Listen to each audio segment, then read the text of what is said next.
We tend to imagine that in order to live a good life, we need to have an appetite for the truth. But what if, in reality, in order to keep going and get anything done, we actually need to blind ourselves to a range of realities and have to swallow a number of illusions, without which we couldn't possibly have the willpower to continue? So here are some of the blind spots necessary to our flourishing. First and foremost, we need to pretend that we're not going to die, and therefore we have to convince ourselves that all the things we fervently trust are so important and so urgent really do matter and won't look like incomprehensible, futile mulch within a few hundred years or less. We have to care manically about what other people think, though they hardly give us a thought, let alone a fair one.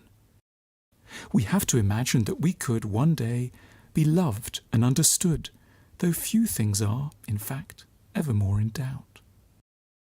We have to stay on our side, though we know in our hearts how beastly and strange we really are.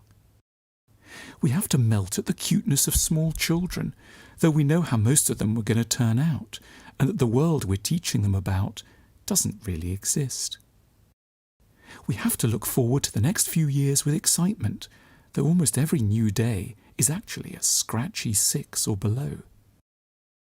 We have to believe that we're collectively making progress, though every invention unleashes a necessary set of appalling, unintended consequences.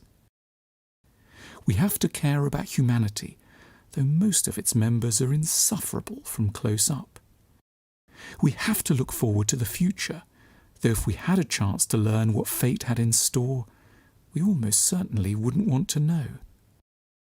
We have to keep being excited about buying new things, though we know how seldom any of them ever really make a difference.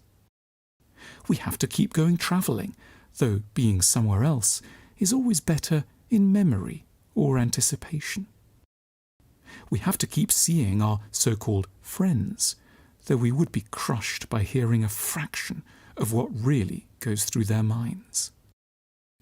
We have to believe in the possibility of a comfortable, wise old age, though it will mostly be agony, aches, and catheters.